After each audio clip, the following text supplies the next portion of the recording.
Patay na nga ba? Patay na nga ba mga kababayan si Boying Rimulya? Yan ang tanong ng marami ngayon, kabilang na dito si Maharlika. Na kung totoo ba ang usap-usapan na nategi na daw ang ating ombudsman? Gayon pa man mga kababayan. Mukhang masamang damo iyan. Pero nauna nang sinabi mga kababayan na isinugod daw sa ospital etong si Ombuds Boying mga kababayan.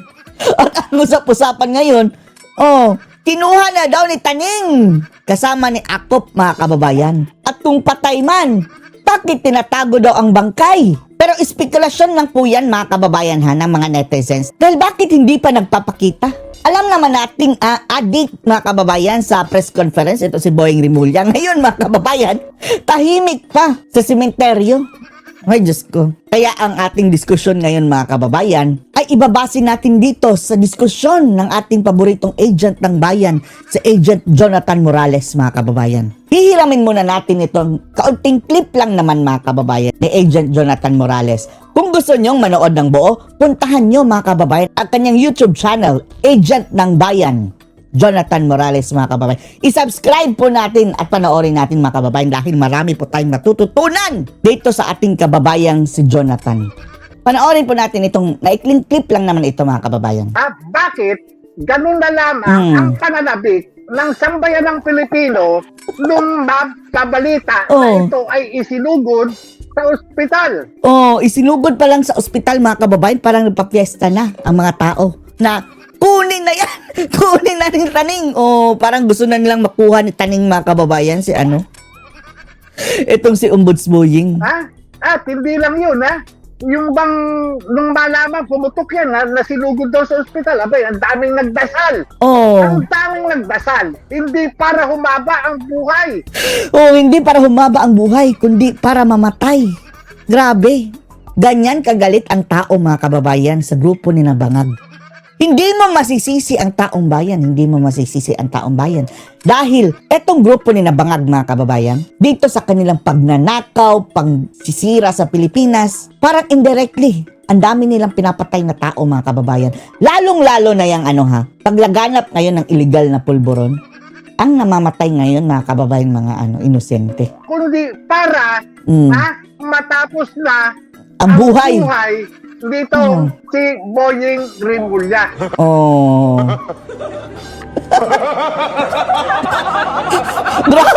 Grabe namang sound effect na tawa yan, Agent Jonathan.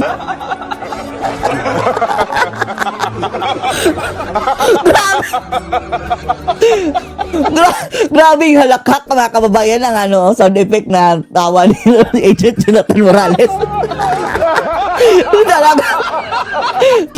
Talagang sinagad mga kababayan ang tawa. Hirap yan kaya nga marami nagsasabi na patay na yan, itinatago lang nila. Ayaw lang nilang magaya doon sa nangyari kay Congressman Akop. Yan ang sabi mga kababayan na baka patay na daw. Ano lang niya Puro-kuro lang nila mga kababayan dahil bakit hindi nagpapakita? Nasa kabila ng lahat, tadalamhati yung mahal sa buhay. May mga netizens na talagang binabawi na yung mga sinasabing ninakaw. Di umano nitong si Congressman. Ang daming alokabol si Akop. Isa na rito, si Doktora Loren Badoy. Talagang kulang na lang itaob ang kabaong. Kulang na lang, I was picked on your grave. Kulang na lang na talagang tadyakan, ilahin sa loob ng kabaong ang bangkay ng namayapang kongresista ng Antipolo. Talaga, hindi natin masisisi mga kababayan. Ganyan din ang nararamdaman ng maraming tao dyan kay Akop mga kababayan. Yan talaga. Dahil ito ang mga salot sa ating bansa mga kababayan. Ayun, dito. Bagoong Pilipinas. Mga miyembro mga kababayan ng Bagoong Pilipinas. Yan ang salot sa bansang ito. Alam na ng lahat anong pinagagawa ng bangag mga kababayan. Bulag-bulagan lang. Baka hindi lang bulag-bulagan, kasabwat talaga sila mga kababayan. Kay Doktora Loren Badoy, dapat lamang isauli niya yung mga ninakaw niya. Siya ang dahilan kung bakit ako umalis ng bansa. Diba? Ayun. Bakit nga ba sabik na sabik ang mga netizens? sa pagpanaw niya. Yun Ay, ang nako. isa. Ito kasi ang problema kay Boying, mga kababayan. Sana ginaya na lang niya si, di ba, si Doc Willie Ong. Tuluyan nang iniwan, mga kababayan, ang social media at politika dahil kapag mayroon kanyang ganyang klaseng sakit, mga kababayan, isa lang kalaban mo dyan, stress. Ito si Boying, greedy masyado, mga kababayan. Ewan lang natin Baka nagsasiphon pa yan ng wealth, mga kababayan, sa gobyerno bago siya matsugi siguro. Kaya sinulit niya, mga kababayan, hindi mo madadala yan, Boying, sa impyerno. Hindi mo madadala yan. Tandaan mo. At masu-shortcut pa ay yung buhay niyan dahil stress ang kalaban ng mga sakit ng leukemia, mga kababayan. Oh, stress ang sakit. Babalik yan. Dapat, pag mayroon kang ganyan sakit at mga kababayan, parang nag-recover ka, magpakasaya ka na lang kasama iyong pamilya. Kung mayroon kang pera, gastusin mo. Wag namang yung mga kababayan maubos, pero kung excess pera, gamitin mo sa yung makakapagpasaya sa'yo. O kung nakakapagpasaya sa'yo, may gay ng pera, go! Tumulong sa iba, mag-travel, bumili ng mga gamit na hindi mo mabili dati dahil nanghihinayang ka. Di mo madadala yung pera mo. At higit sa lahat, spend your time with your family. Pero ito si Boying, masyadong greedy. Kaya hindi tayo magtataka, mga kababayan, kung magre-relapse yung magbabalik yung kanyang leukemia. Sa matinding tanong dito, kung sinasabi, buhay, sinasabi, kumakain daw ng sinigang, sinasabi, Sinigang na isda! naglaro pa raw ng golf. Saan? Baka naglaro ng golf sa impyerno. Bakit? Ang mga netizen, talaga nga naman, antay ng antay doon sa pagkamatay. Nito Talaga? si Boying Rimulya. Abay, talagang matindi. Ibang klase ito, mga kababayan, no? Ganyan kagalit ang tao, mga kababayan, dito sa buong Pilipinas. Hindi natin masisisi dahil kung habang buhay pa yung mga taong iyan, mga kababayan, ang taong bayan ang unti-unting pinapatay. Sa totoo lang. Kaya, maraming mga pangyayari dito sa ating bansa na kapag ang tao ay nagkakaroon ng mga karamdaman, talaga nga naman, Pinagdadasal. bumabaha, yung mga Sympathy, prayers. tinatawag na pag-care, di ba? Oo. Get well soon, di ba? Get Yung well ganun, soon. Ngayon, Sana kunin ka ng Satanas. Yan ang mga prayers, mga kababayan. ang mo ngayon, iba. Sabi nga ni Peter Talaga, no? Aludino, Oh. Peter Aludino, advance happy condolence. Happy condolence pa. Happy na Sa condolence. pamilya. Ganyan, mga kababayan. Ay, klase. Ito sabi nga ni Red Wolf, excited ang taong bayan. Makitang sunduin na ni Satanas, si Rimulya. Kung ordinaryong tao yan si Boying, mga kababayan, it's a bad taste in the mouth na maghahangad ka na matsugi siya. Kaso nga lang, isa ito sa mga salot ng lipunan, mga kababayan. Hindi natin masisisi ang taong bayan kung bakit wini-wish nila, mga kababayan, na matsugi na si Boying dahil pagkamatay ng isa, marami ang masasalba, mga kababayan. Dahil bendalo ng visit na yan Marami pa yung mga masasamang plano, mga kababayan. Kaya kung siguro natsugi yan, talagang mayroon nang nag-intervene, mga kababayan, sa kanilang mga kasamaan. Basta mga kawatan at kalaban ng mga Duterte. Ayan na naman ang tao. Ayan. Grabe yung sound effect mo, tanong. Agent Morales. may meron pa ng kampana. Uy, hindi yung aking sound effect ha. Sa kanya yan ha. Ibang klase kayo ibang klase. Ibang klase yan din ang sound effect mo. Ibang klase. Bakit Bakit ganyan na lang ba ang tindi ng galit ng taong bayan, particular ng mga netizens dito kay Boying Rimulya? Ano ba ang ginawa? Ano ba ang ginawa? Salot talaga ito si Boying, mga kababayan. Kasama ni BBM, salot. Kung matatandaan natin na itong si Boying Rimulya ay noon ay dating kongresista ito di ba? Ng Cavite. Sana masyado na silang mayaman, mga kababayan. Ang dami na nilang pera. Nagkalukimya na nga. Tapos, eto pa, mga kababayan, gusto pang at the end of their life, mga kababayan, papunta na sa paputi. Malapit na silang makremate, mga kababayan. Saka pa lang, grabe, nag-full-blown na demonyo. Yan ang gusto mong, legacy mo, Boying? Maging jablo ka sa huling buhay mo? Think about it, idiot. At isa sa mga napabalita na di umano ay mayroon ding tinatawag na allocable. Hala? Ha? May allocable pala itong gunggong na to. Meron ding tinatawag na allocable Diyos ko, Lord. na kung di tayo nagkakamali ay hindi bababa sa 2 bilyong pisong allocable para sa Grabe, kanyang bilyones distrito din. diyan sa lalawigan ng Cavite. Nung siya ay kasalukuyang kongresista. Ito nga, noong Marcos administration, nung umupo nga itong si Bongbong Marcos, Bongbong ay ginawa bangag. itong Justice Secretary.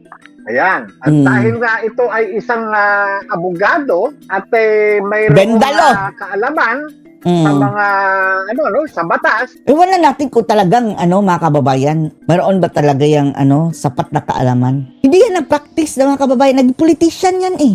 Tagal niyang iniwan mga kababayan ang pagiging abogado. Kaya pagdating niya mga kababayan, DOJ Secretary, parang kalokohan ng pinagagawa. Kaya nga dapat itong mga DOJ mga kababayan, hindi dapat politician ang inuupo dyan. Yung dapat sana mayroon kang experience o bakit hindi sila mamili mga kababayan sa mga huwes, mga justice mga kababayan sa Court of Appeals. Dahil yan ang talaga mga legal luminary. kinuha itong bilang isang Justice Secretary para pamunuan ang iba't ibang sangay ng DOJ. Malapit na to malapit na to mag-end mga kababayan. Pero panoorin ninyo mga kababayan sa page channel ni Jonathan Morales, Agent Jonathan Morales. Agent ng Bayan, i-type ninyo mga kababayan. Panoorin niyo doon ng buo. Dahil after nito mga kababayan na kaunti na lang, lilipat na tayo ng topic. Tulad ng nasa ilalim niya, yung Bureau of Immigration, di ba? Public Attorney's Office, National Bureau of Investigation, di ba? Isa yan. Hawak niya lahat yan, ha? Doon sa mga Under yan ng Witness DOJ. Protection Program. Ilan yan, doon sa mga nasa ilalim ng panunungkulan niya, katulad. Tapos nung nabakante ang ombudsman mga kababayan, ang sabi niya, ay lipat mo ako dyan dahil kahit wala na si Bangag, fix ang ating term. Kahit si Sara na presidente, ako pa rin ang ombudsboying until 2031. Kung buhay ka pa niyan. Ngayon, napapabalita, patay ka na Pero, wala. Hindi nga nagpapakita Hanggat hindi natin nakikita ang bangkay mga kababayan, hindi tayo maniniwala na patay. Ng Bureau of Corrections, na kung saan hawak niya lahat. Si Gerald Bantag ang itinuturing na isa sa mga biktima.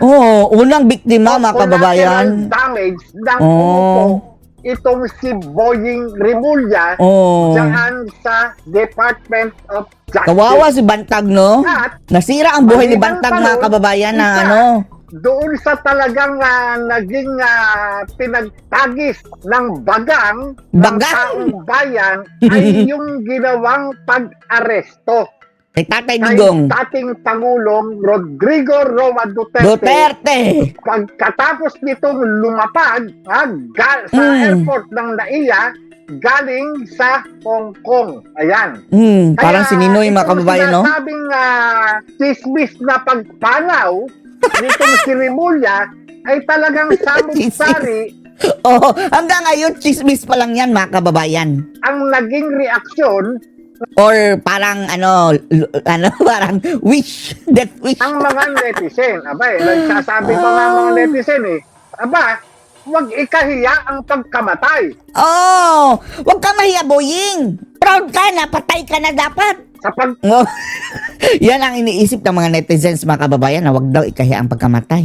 Pero tayo, wala tayong say dyan dahil wala tayong alam kung patay na ba yan. Ang pagkamatay dapat inilalantad yan at baka mabulok ang bangkay niyan. Diba? Baka mabulok. Yung bangkay natuluyan. Diba? Yung bangkay patay na. Diba? Maraming mga ganun. Kaya nga patuloy tayong napaisip ano nga ba ang totoo? Ha? Ano nga Ito ba bang ang mukhang totoo? ibinabad sa formalin? Grabe ka naman. Mukhang ibinabad sa formalin. Ay muli bang sinaksakan ng formalin? Na! Diyos ko Lord, ano na itsura mga kababayan? O buhay pa, para ng binabad sa formalin. Aba, hindi natin alam, ha? Hindi natin alam kung itong mukhang formalin na ito ay talaga nga naman pinargahan pa ng formalin. Huwag mong subukan. Masisira ang buhay mo. Grabe may mga believe tayo dito. Talo tayo dito sa sound effect mga kababayan Agent Morales Ang daming mga sound effects mga kababayan, Yun na nga po, ha? Yun na nga po. Kaya nga po, pagka ganyan, maraming nagtatanong. Yung bang mukhang bangkay na, kinakailangan ba Grabe no, mukhang bangkay. na gawin gawing uling bangkay? Double dead na yan. Yun po yung sabi nga, pagka ito ang namatay, nako, Ay, nako. maraming iiyak. Ay, wala. Iiyak sa kakatawa siguro. Oo, bukay ng buhay. Maraming iiyak pagka yan ang namatay. Ha? Maraming mga taga-suporta yan, ha? Bulang. Ikaw lang din ay nag-press ng sound effect na yun.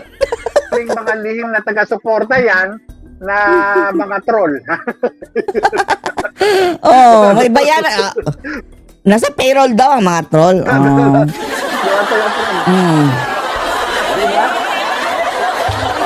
Yun, mga troll, ha? Yung mga troll lang sinasabi na taga-suporta dyan. Pero, sabi nga, ha? Balikan natin. Ano ba yung naging contribution? Ha? Bakit ganun na lamang ang pananabik ng sambayan ng Sabik na Pilipino? sabik. Ito, puputulin na natin ha. Dahil ayaw din natin mga kababayan na mawala ng si Jonathan Morales view. Panoorin nyo ng buo mga kababayan doon sa kanyang channel. Napaka-interesting at mga kababayan. Enjoy na enjoy panoorin. Diba? Mr. Morales, diba? Bakit sasaksakan pa ng formalin yung mga kababayan? Mukha ng bangkay. Si Boying. Dito na lang tayo sa update. Hindi na raw bago ang higit 1 milyong pisong allowance para sa mga kongresista ayon kay Congressman Toby Tiangco. Pero Yan mga kababayan, ang gusto nating maputol, itong mga mga allowances ng mga buhaya mga kababayan na sobrang dami. ginagawa na ito bago pa man ng Administrasyong Marcos. Ang detalye sa Agenda Weekend Report. Ivy Reyes. Ivy Kinito Reyes! ni Navotas City Representative Toby Tiangco na mayroong natatanggap na allowance ang mga kongresista na aabot umano See? sa 1.5 million pesos tuwing Undas, Pasko at Semana Santa. Matagal na palang karakaran yan. Bilang parte ng operational expenses ng kani-kanilang distrito. Sa kanyang mensahe sa Billionaire News Channel, hindi lang daw sa Administrasyong Marcos may ganitong allowance, kundi sa mga nakaraang administrasyon. Anya, nang pumasok siya noong 2010 sa administrasyon ni dating Pangulong Noynoy Aquino hanggang sa Duterte administration, may million peso allotment talaga ang mga kongresista na ginagamit para sa maintenance and other operating expenses o MOOE. Ang Yan mga kababayan na dapat na putulin na yung kalakaran ganyan. Dahil sayang ang pera. Ginawang negosyo ng mga tampak mga buwisit kanilang mga kababayan. distrito habang walang sesyon sa batasan. Naungkat ang usaping ito kasunod ng aligasyon ni Batangas 1st District Representative Leandro Leviste na may natanggap na 2 million pesos ang bawat congressman nitong Disyembre bilang Christmas bonus. Bagaman sang-ayon si Tiangco na dapat liquidated ang allocation na ibinibigay sa mga kongresista, hindi niya kinumpirma na bonus ang tawag dito dahil operational expenses daw talaga Diyos ang ko, alam Lord, na ang ibinibigay sa kanila. daming palusot Kung bakit mga kababayan. dalawang milyon ang nabanggit ni Reviste, hindi niya rin daw masabi dahil hindi naman siya nakatanggap ng tseke Disyembre nitong nakaraang taon. Bago mag-break ang Kongreso noong February 2025, hindi rin daw nakatanggap si Tiangco at ang ilan pang kongresista ng kanilang MOOE budget na sa tingin niya ay bunga ng hindi niya pagpirma sa impeachment complaint ng Kamara laban kay Vice President Sara Duterte. Si Tiangco ay tumayong campaign manager ng Administration Bag Allianza para sa Ito po si Tiangco, wala tayong tiwala dito mga kababayan. Mayroon itong tinatagong agenda. bagong Pilipinas late. Samantala, pagdating sa umano'y maanomalyang 2025 national budget, kine-question din ni Tiangco kung bakit tumalon mula sa orihinal na 16.34 million pesos ang budget ng House of Representatives paakyat sa tumataginting na 33.67 million pesos. Ani Tiangco, 17.32 million pesos ang idinagdag sa Bicameral Conference Committee Sabi na? mas malaki pa raw sa original proposal sa ilalim ng National Expenditure Program. Dagdag ni Tiangco, dapat maipaliwanag ng dating House Committee on Accounts Chairperson and Tingog Party List Representative Yeda Romualdez ang Yan mga kababayan, ang sabi, bakit daw nakaupo pa rin niya si Yeda mga kababayan na lampas-lampas na daw ang termino. Supposedly, end of term na. former House Speaker Martin Grabing Romualdez bendalo ng kung mga bakit ganito kalaki ang paglobo turakot. ng budget ng Kamara noon. Sa isang social media post ngayong umaga, nagpahayag ng paglilinaw si Leviste at sinabing hindi naman niya inaakusahang iligal ang perang ito. Parehong nananawagan ng transparency sina Tiangco at Leviste sa kanilang kapwa mambabatas para isa publiko ang kanilang mga pinagkagastusan ng allotted MOEs sa kanilang distrito. Para sa Agenda Weekend, Ivy Reyes, Bilinar News Channel.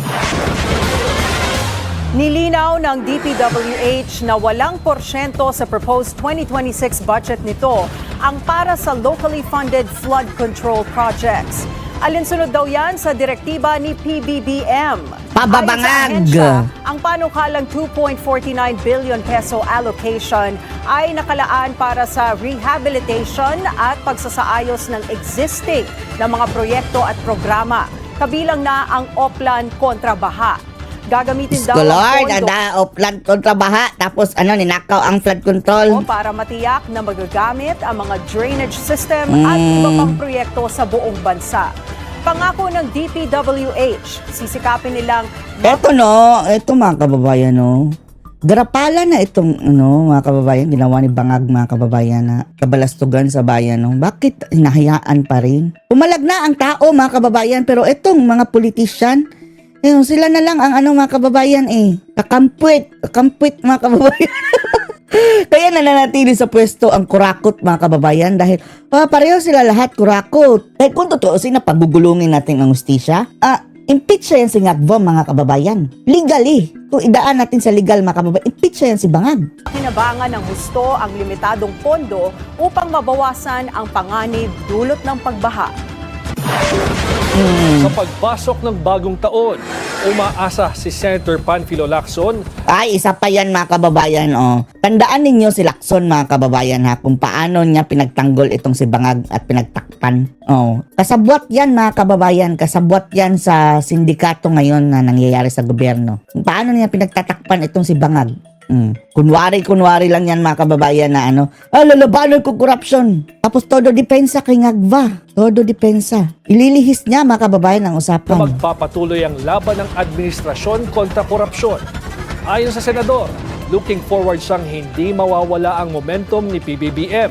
Momentum Matapos sa ang pagnanakaw. pahayag na, mahiya naman kayo. Momentum kanyang sa pagnanakaw nakaraang mga kababayan. Mga salitang para raw sa mga utak ng multi-billion peso Ah, flood control utak. scandal.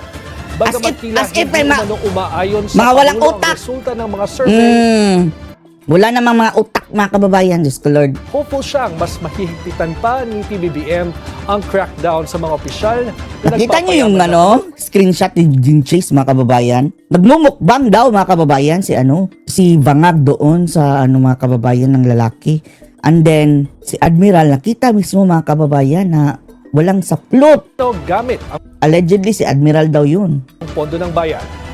Hindi lang mga mambabatas ang may project wishlist sa hawak na DPWH leaks ng Billionaire News Channel sa patuloy na pagkalkal sa dokumento na diskubreng si former Ilocos Norte Governor Matthew Manotoc, anak ni Senator Amy Marcos. May daan-daang milyon din ang request na proyekto. Karamihan pa Ang dami ito rin. na panalunan ng contractor na kapatid ng isang mayor sa probinsya. Na baka masali yung makulong si Amy. Ito, Ay, si Amy, anak ni Amy. exclusive Agenda Weekend Report ni Joash Malimban. Kakalad ka rin yan. Bukod kay Senator Amy Marcos, tila kasama rin ng kanyang anak na si dating Ilocos Norte Governor at ngayon Vice Governor Matthew Manotoc sa tinuguriang DPWH leaks. o yung mga dokumentong nagdedetalye ng umano'y project proponents bago pa man ito ipresenta ng ahensya sa Kongreso. Sa pagsusuri ng Billionaire News Channel, aabot sa 15 projects ang umano'y ni-request ng gobernador para sa kanyang nasasakupan noong nakaraang taon, na tumagos lahat sa General Appropriations Act o GAA. Ang halaga nito aabot sa halos 550 million pesos. Bilang paglilinaw, hindi Pati si Amy, anak ni backup Amy. o budget insertions ang laman ng mga Yan na siguro ang ganting nila, no? Pwede rin totoo mga kababayan talaga. Kung hindi nila kayang saktan sa Amy mga kababayan, masasaktan yan kung anak na ang pupuntiryahin. dokumentong ito. Ito ang mga line item para sa DPWH budget proposal na ipinipresenta at pinagtatalunan sa Kongreso bago maging General Appropriations Act. Ang katakataka lang, sa buong Ang katakataka. listahan, hindi aabot sa 10 local government officials ang kasama. Binubuo ito ng at least 4 mayors at 2 governor, kabilang na si Manotok. Sinuri namin ang mga umano'y requested projects ng gobernador. Out of 15, 10 ang may existing contracts, samantalang hindi pa dumadaan sa procurement ang 5 kahit na nakalista ito sa GAA. 5 sa mga proyekto ang nakuha ng JC08 Builders Corporation. Samantalang Ayan, Ilocos Norte. naman ang napanalunan Lahat ng mga BGMGB Marcos, mga Construction and kababayan. Supply, MG Samidan Construction, Badok Builders and Supply Incorporated, Badok? Hettlers Builders Corporation, at Martin Development Corporation. Wow, Martin Ayon Romualdez. sa DPWH contracts, pagmamay-ari ng isang John Paul Alcid, ang JC08 Builders. 2024, nagsimulang kumubra ng May 08 pa, para pampaswerte. kontrata sa Ilocos Norte ang nasabing kumpanya. 33 projects worth 186.8 million pesos ang napanalunan nito noong 2024. Samantalang aabot naman sa 90 projects worth 492.7 million pesos ang nakuha nito sa sumunod na taon. Si Alcid ang kapatid ni Lawag City Mayor James Brian Alcid, na tila mayroon ding sariling construction company na nakapangalan sa kanya na kumukubra ng bilyon-bilyong pisong kontrata sa Ilocos Norte. grabe. Ang Metropolitan Builders and Construction Supply na nakapangalan Hoy, bilyonaryo. And then, pagkatapos yan silipin nyo naman kay Martin Romualdez. Bakit walang silipan sa Martin Romualdez na bilyonaryo? mismo kay Mayor. Isa Kayo sa mga masyadong pinakamalaking pahalata na kontraktor bias. sa buong rehiyon. Sa loob lang ng taong 2025, 52 projects worth 1.8 billion pesos ang napanalunan Talagang mga kababayan, parang immune mga kababayan si Romualdez sa dito sa investigasyon ng media. Wala talaga. Silipin daw mga proyekto niya ng Romualdez. nito sa buong Ilocos Norte. Una nang nagrekomenda ang ICI ng kaso sa ombudsman para sa umano'y contractors dahil umano sa possible violation sa prohibited interest laws. Bawal daw kasi sa mga taong nasa posisyon sa pamahalaan ang magkaroon ng government contracts, lalo na sa loob ng kanilang nasasakupan. No member can be financially interested in government contracts, franchises, or special privileges during their term. They're also prohibited from intervening in government matters for their own personal gain or where their office could influence the outcome. Sinisika pa ng Billionaire News Channel na kunin ang panig ni Governor Manotok, Mayor Alcid at ng kapatid nito, pero hindi pa sila tumutugon sa Gas-gas na yan. Hindi nyo nga inaantay mga mensahe. Para sa Agenda Weekend, Joash Malimban, Billionaire News Channel. Tinuligsa ni veteran columnist Ramon Tulfo Ay, sino ba yan? Who is that? Laos na yan ang pamumuno ni Health Secretary Ted Herbosa sa ahensya na Wala yung bilang. Chismosa yan. ay mas inuuna umano ang personal na interes kaysa Ilang inches ba ang penis niya? Diba? Diba mga kababayan, butata kay Guanzon? Tinanong si Guanzon na tomboy ba daw Tinanong ni Guanzon, wag mo akong tanungin ng ganyan ka-personal. Paano kung tatanungin ko kung ilang inches yung maliit na junjun mo? Hindi nakasagot mga kababayan. Yung tawa parang mga kababayan. Pilit na pilit. serbisyo publiko. Sa kanyang personal Facebook page, inilahad ni Tulfo ang umano'y iba't ibang reklamong administratibo at kriminal na isinampal laban kay Herbosa sa Office of the Ombudsman. Yan si Kabilang Tulfo dito ang kriminal investigasyon sa umano'y 1.29 billion pesos na Tsura pa lang ng kababayan. Sarap ng gulpihin. panaliliquidate na pondo na Kaya nagulpi ni sa Raymark. UNICEF para sa procurement ng bakuna at gamot. Binanggit din ni Tulfo ang paggamit ng pondo ng gobyerno Wala para kami sa paki-troll po sa iyo. personal na publicity ng kalihim. Ikaw ano Giniit ni publicity? Tulfo na mahalaga na maayos ang pamumuno sa DOH. Sino ba yung dahil baklang yan, mga nakasalalay kababayan? dito ang kalusugan. Bakla At daw yan si Tulfo daw. Sabi nila, the way daw mga kababayan ng mag-intriga, chismosa. ng bansa. So ano masasabi nyo dito mga kababayan? Post your comments below.